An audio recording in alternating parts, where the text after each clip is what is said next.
నేను చాలా సార్లు సీఎం రిలీఫ్ కూడా అనౌన్స్ చేసేవాళ్ళం. ఫస్ట్ టైం ఈ రోజుటికి 400 కోట్ల రూపాయలు సీఎం రిలీఫ్ కి డబ్బులు వచ్చింది. దాతల్ని మనస్ఫూర్తిగా అభినందిస్తున్నా, వాళ్లకు పాదాభివందనం చేస్తున్నా.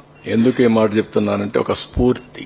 వాళ్ళు ఇచ్చిన డబ్బులు కాదు, వాళ్ళు చూపించిన చొరవ, వాళ్ళు ఏ విధంగా ఈ యొక్క సమస్య పైన మానవతా దృక్పథంతో స్పందించారంటే వీల్ చైర్లో వచ్చి డబ్బులు ఇచ్చారు, ఇంట్లో వాళ్ళ సహాయంతో వచ్చి డబ్బులు ఇచ్చారు.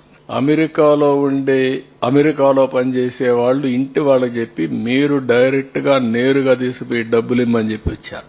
ఇంట్లో కొంతమంది నడవలేకపోతే నువ్వే వెళ్లి నా పేరు చెప్పి ఇమ్మని చెప్పి చెక్కులు పంపించారు. ఇది ఒక వినూత్నమైన అనుభవం.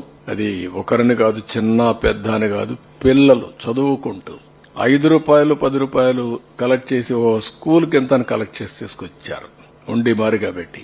నేను అడిగాను వాళ్ళని, ఏంటంటే ఈ విపత్తు వచ్చినప్పుడు నేను కూడా నా సాటి ప్రజలకు ఇబ్బంది వచ్చినప్పుడు సహాయపడాలని చేశామని చెప్పి అన్నారు. వాళ్ళ పిల్లలు దాచుకున్న డబ్బులన్నీ ఇచ్చేశారు. ఇలాంటి వినూత్నమైనటువంటి ఆలోచనలు వచ్చాయి. స్ఫూర్తిదాయకంగా ప్రవర్తించారు. వాళ్ళందరినీ పేరు పేరున మనస్ఫూర్తిగా మరొక్కసారి ధన్యవాదాలు. దీనివల్ల ఒక న్యూ మూమెంటం కోసం దారితీసింది.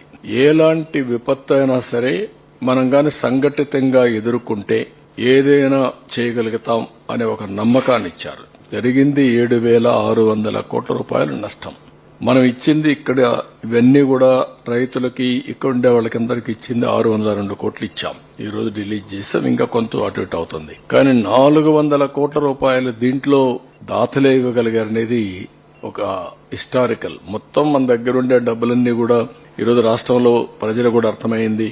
గవర్నమెంట్ ఒకటే కాదు, గడిచిన 5 సంవత్సరాల్లో ఈ గడిచిన పాలకులు చేసినటువంటి దోపిడీ గాని, విధ్వంసం గాని, ఖజానా ఖాళీ అయిపోవడం గాని అన్ని కూడా చూసిన తర్వాత వాళ్లే స్వచ్ఛందంగా ముందుకు వచ్చే పరిస్థితికి వచ్చారు.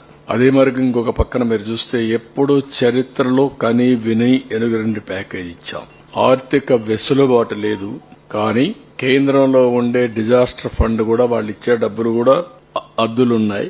కానీ ప్రాక్టికల్ గా ఉండాలనే ఉద్దేశంతో మనం ముందుకు పోయాం.